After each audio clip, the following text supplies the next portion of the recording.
좋지 않아서 잠깐만 얘기하고 내려갈게요. 어서 오세요. 요즘 제가 뉴스를 보니까 저쪽에 중동 지역이 큰일 났더라고요. 그런데 우리가 또 잊고 있지만은 또 러시아하고 어디지? 또 거기도 전쟁이 나서 일반 사람들은 오늘 눈 떴지만은 점심을 약속받지 못하고 점심까지는 살아있더라도 저녁까지 또 약속받지 못하는 굉장히 불행한 처지인 것 같아요. 저런 환경들이 다 인간의 이기심과 욕심 여기에서 비롯되는 것들이 아닌가. 그것으로 인해서 얻을 수 있는 것이 아무리 크다고 할지라도 다른 생명을 괴롭히고 다른 생명을 없애는 그것보다 더 가치 있을까. 마음이 아픕니다. 우리가 좋은 환경에 태어나는 것이 그래서 중요한 것 같아요. 이번 생도 좋은 환경에서 살아야 되고 다음 생도 좋은 환경에서 우리가 살아가야죠. 내가 아무리 잘하려고 해도 어변에 따라서 저런 환경에 태어나는 순간에 평생 쌓아올린 집이고 재산이고 다 부셔지고, 그리고 오늘 껴안았던 가족을, 따뜻하게 껴안았던 가족을 내일은 차갑게 눈물을 흘리면서 껴안아야 되는 사정이 생기는 거죠. 부자님들이 어떻게 하면은 금생도 편안하고 내생도 편안할 것인가 한번 깊이 생각해 보시기를 바랍니다. 그리고 우리가 가족으로 만나는데 부모가 먼저 있고 자식이 나중에 오잖아요. 그러면은 저는 한 번씩 이렇게 물어봐요. 지금의 여기 계신 보살님하고 집에 계신 거사님이 또는 여기 부부가 만나기 전에 그런 시절이 있었을 텐데, 여기도 아빠 엄마가 만나기 전에 그런 시절이 있었죠. 그러면 그 자손들은 어디 있었을까? 어디 있다가 어디 머물다가 왔을까? 그전에는 아무 존재조차 없다가 그냥 아빠 엄마가 만나면서 우연히 생물학적인 우연으로 이렇게 태어난 것일까? 그러면 참 세상은 불공평해요. 누구는 왜 북한 같은데 저기 아프가니스탄 같은 저런 그 나라가 나쁘다는 게 아니라 삶의 환경이 척박한 아프리카 같은데 저런 데 태어나고, 누구는 삶의 환경이 똑같이 척박하더라도 사막에 태어났는데 집안이 만수르 집안이거나, 그러면은 이거는 대한민국 누구보다 행복한 거예요. 행복한 환경이 만들어지는 거지. 그래서 이 자손들이 만들어지는 것이 이게 생물학적인 우연이냐? 불교에서는 그렇지 않고 4가지 인연이 있어서 그 부모를 선택해서 온다고 합니다. 그러니까 부모가 자식을 낳은 게 아니라 자식이 손님이잖아요. 부모를 선택해서 찾아온 거예요. 이 부모가 나하고 인연이 있는 거야. 그러면 어떤 인연이 있느냐? 요즘 제일 많은 인연이 뭐냐 하면은 빚 받으려고 오는 인연. 재물로 빚 받으려고 오는 인연. 그래서 채권자로 오는 거예요. 채권자의 특징은 돈을 다 받기 전까지는 만족하지 않아요. 그런데 일시불로 좀 이렇게 주고받았으면 또 이게 채권 채무 관계가 해결되는데, 부모 자식 관계는 이게 살아있는 동안에 채권 채무 관계야. 그래서 살아있는 동안에 계속 받아내려고 해요. 자식은 재물로. 자기가 부모한테 주는 거보다, 자기가 부모한테 주는 거는 계산해서 줘야 되는데 부모한테 받을 때는 무조건 받으려고 해요. 이게 채권자의 그 특징이에요. 안 주면 어떻게 하느냐? 고집 부리고 땡깡 부리고 찾아가지 않고 무시하고 욕설하고 뭐 나뒹굴고 말도 못합니다. 그거 딱 채권자가 하는 행태거든요. 채권자가 채무자 집 가서 돈 안 주면 어떻게 해요? 우통 벗고 들어놓고 그러잖아요. 그 돈 주면 어떻게 해요? 돈 주고 나면은 돈 주고 나서 밥 먹고 가시죠? 그럼 밥 먹고 갑니까? 아이고 뭐 되기는 바로 그냥 바로 나가버리지. 일단 오늘 받을 만큼 받았으니까 언제 그랬냐는 듯이 우통 다시 입고 벌떡 일어나서 신발 신고 나갑니다. 있으라 그래도 안 있어요. 두 번째가 이제 많이 있는 게 요즘 말법 시대로 가면 갈수록 어떤 인연이 있냐면은 좋지 않은 인연으로 오는 거예요. 재물적으로 빚받으러 오는 인연도 있지만은 정신적으로 뭔가 당신이 나 힘들게 했었지? 그러면은 재물적으로 힘들게 하면 재물적으로 빚을 받아내면 되는데 정신적으로 힘들게 했으면은 정신적으로 힘들게 하면 대가를 치르게 해야죠. 그래서 부모를 골탕 먹이려고 오는 자녀도 있는 거예요. 사랑스럽게 키웠지만은 부모는 사랑으로 키웠지 모르니까. 그리고 그거는 이제 본능이니까. 하지만은 이 세상에 어느 엄마나 아버지가 아빠가 그렇게 애지중지 키우고 자식은 서운할지 몰라도 품에 안고서 또는 뱃속에 있을 때 애가 혹시 잘못될까봐 얼마나 조심해요. 신 거 먹으면 애한테 나쁠까? 매운 거 먹으면 애한테 나쁠까? 엄마들이 그렇지 않는가요, 보통? 그럼 자기가 평소 좋아했던 것도 애한테 안 좋다 그러면 무조건 끊어내. 안 먹어요. 애한테 좋다는 거는 자기가 싫어해도 먹으려고 노력해. 그렇게 해서 젖 먹이고 좋은 거 먹이면서 키웠는데 이 아이한테 나중에 누가 꾸저러 맞을 거라고 생각을 해요. 이 아이한테 누가 칼을 맞을 거라고 생각을 하고 이 아이한테 누가 몽둥이찜을 당할 거라고 생각하고 이 아이한테 누가 목졸림을 당할 거라고 생각을 해요. 근데 그런 부모 관계가 이 세상에 많지는 않아도 그래서 있는 것 같아요. 뉴스를 보면 자식이 부모를 그렇게 함부로 대하는데 이게 일반적인 자연의 이치에는 맞지 않는데 그런 인연으로 온 거라. 또 하나는 이제 빚 갚으러 오기도 하고 빚 갚으러 오는 인연은 재물적으로 빚 갚으러 오는 인연은 자식이 이제 빚 갚으러 온 거야. 이제 자기가 갚을 게 있어서. 그러면은 이네들은 부모 돈을 안 쓰려고 해요. 어렸을 때 어쩔 수 없이 부모한테 돈 받을 때는 어쩔 수 없지만은 성장은 성장할수록 부모 돈을 안 받으려 하고 자기가 버는 거를 달라고 하지도 않았는데 꼬박 부모한테 이렇게 세금 내듯이 이렇게 내는 자녀들이 있어요. 드물죠. 그렇습니다. 많지는 않아요. 또 하나는 이제 은혜 갚으려고 오는 이들.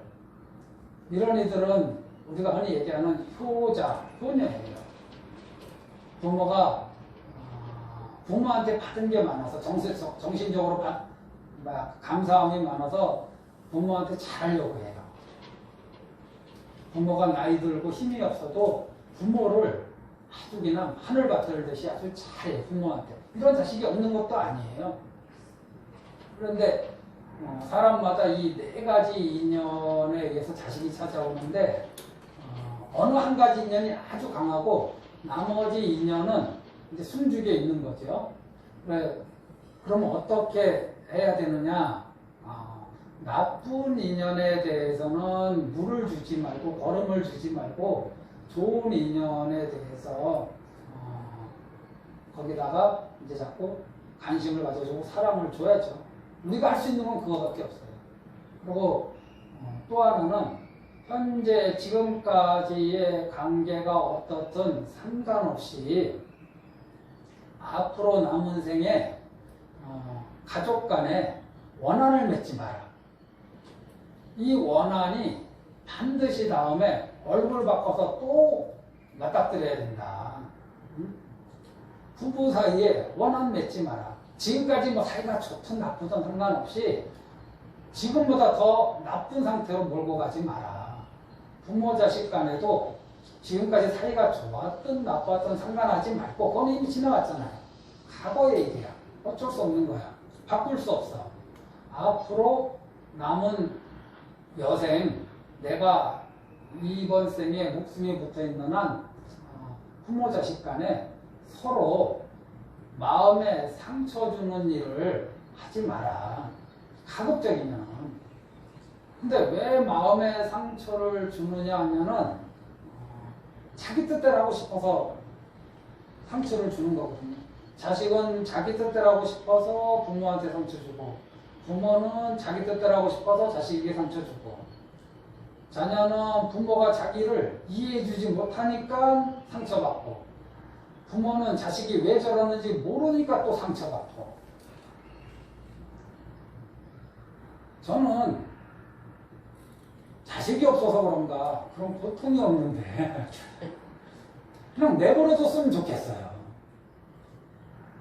각자 인생 각자가 책임지게 내버려두고 응원하고 지지하고 판단하지 마라. 저 사람이 저렇게 행동하는 데는 저 사람만의 원인이 있을 거야. 이유가 있을 거야. 그 이유를 모르고 결과만 가지고 그 사람에 대해서 자꾸 뭐라 해봤자 이거는 싸움만 일어나요. 자녀가 왜 저러는지 부모 모릅니다. 평생 가까이 살아도 몰라.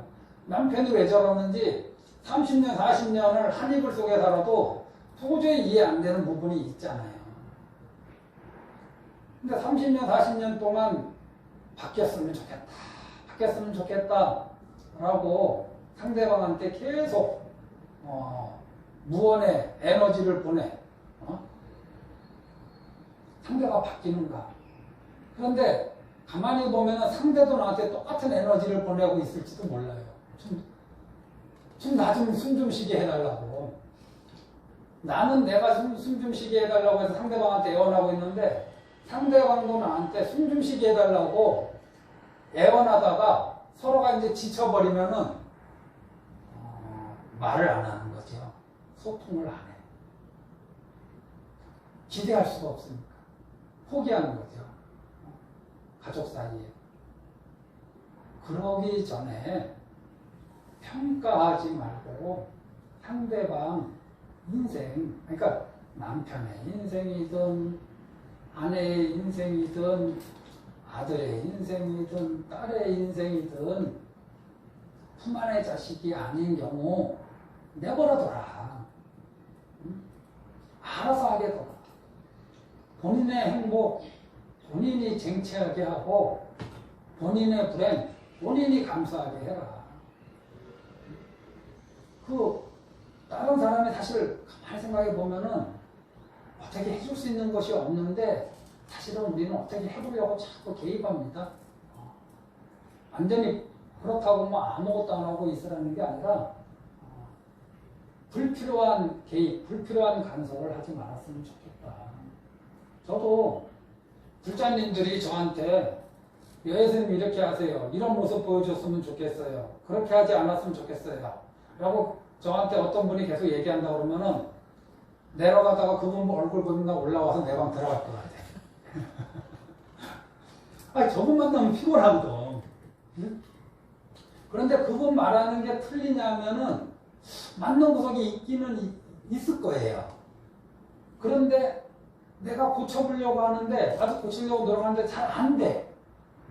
안 되는데 계속 그거를 얘기하는 분이 있으면은 결국은 그분이 고마우면서도 결국은 그분하고 자꾸 심리적, 물리적 거리를 두게 되죠. 그럼 여예스님 뭐 일부러 칭찬하라는 게 아니라 여예스님 그냥 열심히 사는 모습 보기 좋습니다. 그러면은 그렇게 말해주는 불자님이 있으면은 그 불자 방에 들어가다도 그 불자님 보이면은 다시 내려가서 불 한 잔 주고 싶겠지. 가족 사이에서도 비난과 평가보다는 격려와 응원이 훨씬 힘이 된다. 그게 진짜 자식은 부모를 응원해주고 인정해주고, 부모는 자식을 응원해주고 인정해주고. 부부 사이 30년 동안 해결 안 됐잖아요. 포기하세요. 포기해. 뭘 더 기대해. 제가 얘기하는 거는 더 이상 나쁜 인연, 나쁜 관계를 맺지 말라는 거예요. 지금까지 섭섭했던 거 있으면은 그냥 좀 내려놓고, 앞으로 그 섭섭함으로 이전에 섭섭했던 일로 미래의 관계를 만들어내지 말고, 그거 안 돼. 30년 동안 해도 안 됐잖아. 그럼 내려놔. 포기해. 그거 내려놓고 포기하면은 뭔가 새로운 공간이 생길 거래요. 우리가 근데 그 공간이 뭔지를 몰라. 왜냐하면 내려놔 보질 않아가지고 그 공간이 뭔지를 모르는 거야. 내려놔 보면 아는데 내려놔 보질 않았기 때문에 그 공간이 뭔지를 몰라. 그 공간이, 그 여백이 주는 삶의 행복의 창조 요건을 우리가 모르는 거예요. 그리고 마지막으로 나이가 어느 정도 되면은, 특히 나이가 50대, 60대 이상 되면은, 물론 그 이전에 그걸 알면 훨씬 좋고, 저는 혼자 살아서 그런지 그런 생각을 많이 해요.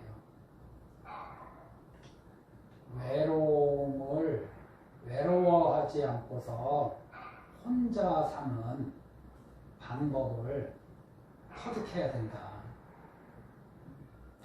누구랑 계속 긴밀하게 교류하려고 애쓰지 않더라도 때로는 사람하고 어울리면서 행복한 감정을 찾고, 다른 사람과 교류됨이 잠시 끊어져서 혼자 있을 때 외로움에 사무치지 말고, 외로움 없이 혼자 있는 시간을 어떻게 보낼 것인지 그거에 대한 연습을 하고 마음 준비를 하는 것이 좋다. 내 주변이 항상 막사실 걸 해야 된다라고 생각하신다면은 이분은 굉장히 외롭게 살 겁니다. 혼자 있으되 외롭지 않는 삶. 그런 사람은 여럿이 있을 때도 어울릴 수 있어요. 죄송합니다.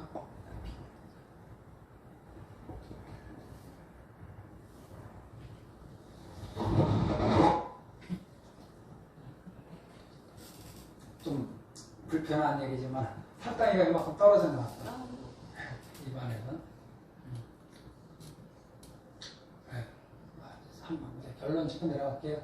오늘 우연찮게 또 우리 엄마하고 딸이 이렇게 또 이 법당에 앉아 계신 거 보니까 보기도 좋고, 서로 간에 사랑이 있겠죠. 하지만은 그 사랑은 근원적이고 본능적인 거고, 서로 간에 말과 행동으로 얼마든지 그 사랑은 금갈 수도 있고 더욱 단단해질 수 있다는 거. 우리 엄마하고 딸, 엄마하고 아들 관계, 애들한테 뭘 기대하지 말고 엄마부터 기존에 했던 방법 말고 좀 더 행복해지는 길이 무엇인가. 내가 딸에 대해서 모르겠으면, 아들에 대해서 모르겠으면 인정해라. 비판하지 말고 평가하지 마라. 이랬으면 좋겠다 기대하지 마라. 남의 인생에 자꾸 개입하지 마라. 존중해줘라. 이러면서 오늘 그냥 행선수설 소창 마칩니다. 다들 건강하고 행복하십시오.